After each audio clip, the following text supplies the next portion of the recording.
Bonjour, docteur Jeunet, je suis praticien hospitalier au CHU de Tours, aux soins intensifs cardiaques, et je vais vous présenter une capsule vidéo de drainage péricardique percutané avec le simulateur Kyoto Kagaku de péricardosynthèse. Vous êtes en présence d'une patiente de 50 ans qui présente un état de choc cardiogénique sur une tamponnade que vous avez diagnostiquée échographiquement. Après avoir contacté le chirurgien cardiaque et avec accord de celui-ci, vous statuez sur l'indication d'un drainage percutané en urgence, devant l'instabilité hémodynamique de la patiente. En termes de matériel, il va falloir être méthodique et tout organisé pour être rapide et précis au moment de la procédure. Donc vous allez avoir besoin de quoi désinfecter, de quoi faire une anesthésie locale, l'aiguille de ponction péricardique, un kit pour réaliser des bulles et du contraste dans le péricarde, puis dans l'ordre, vous allez avoir besoin du guide, d'un scalpel, du dilatateur, du drain et enfin d'une seringue pour évacuer l'épanchement péricardique. Vous allez également avoir besoin d'un confrère à l'échographie qui va glisser son bras sous le champ pour faire une coupe apicale 4 cavités et vous guider durant le déroulement du drainage et surtout au moment de la réalisation du contraste. Il va falloir travailler dans des conditions d'asepsie strictes comme au bloc opératoire avec un set 4 champs et une désinfection locale. Vous allez ensuite pouvoir prendre vos repères anatomiques avec la palpation de la xiphoïde chez un patient décubitus dorsal. La ponction se fera en sous-xiphoïdien, légèrement latéralisé à la gauche du malade. Vous allez ensuite réaliser l'anesthésie locale en insistant bien sur l'anesthésie sous-cutanée, puis de façon plus profonde dans l'axe de la future ponction. Il faudra bien sûr expliquer chaque étape au patient et contrôler la douleur.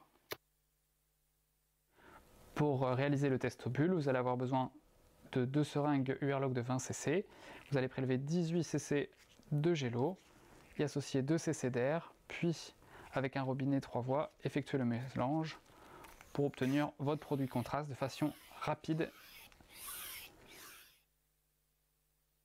Vous allez alors commencer la ponction avec l'aiguille du kit dédié au drainage péricardique. La courbée peut être utile. Et vous allez ponctionner en sous-xiphoïdien, en aspiration, avec un trajet sous-sternal, dirigé vers l'épaule gauche ou la ligne médioclaviculaire gauche. Une fois l'aiguille dans l'épanchement péricardique, vous allez avoir un retour. À ce moment-là, il va falloir faire un point fixe et ne plus mobiliser cette aiguille. Et réaliser à ce moment-là votre épreuve de contraste pour vérifier que vous êtes bien dans le péricarde. Voilà le type d'image que vous pouvez obtenir avec le simulateur et un échographe.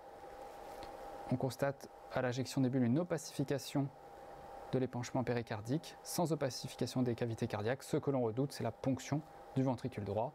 Ici, l'aiguille est bien en place. Vous allez alors pouvoir réaliser la technique de Seldinger avec premièrement la mise en place du guide,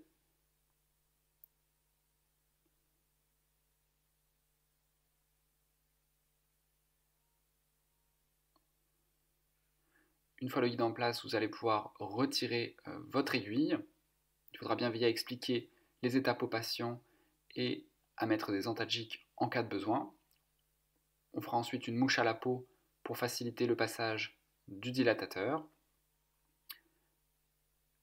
Au moment de la mise en place du dilatateur, il faudra avoir des gestes minutieux pour ne pas couder le guide, ce qui empêcherait son retrait. Il faudra bien vérifier qu'il est mobile dans le dilatateur. Bien sûr, tout le déroulement du geste sera encadré par un monitorage de la pression artérielle rapprochée, associé à un remplissage, voire des vasopresseurs en cas de besoin. Donc vous allez ensuite retirer votre dilatateur et mettre en place le drain péricardique selon la même technique, en vérifiant bien que vous ne coudez pas le guide, pour ça il ne faut pas forcer, et en vérifiant bien qu'il coulisse en permanence dans le drain.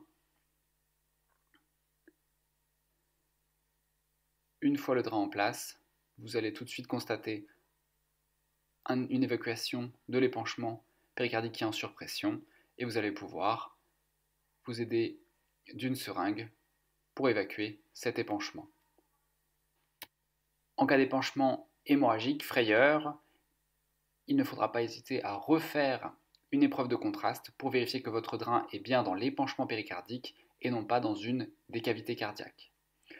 Il faudra ensuite évacuer un maximum d'épanchements.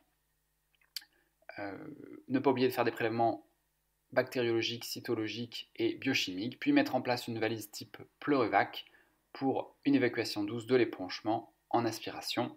Il faudra ensuite fixer le drain et réaliser un pansement dans des bonnes conditions d'asepsie.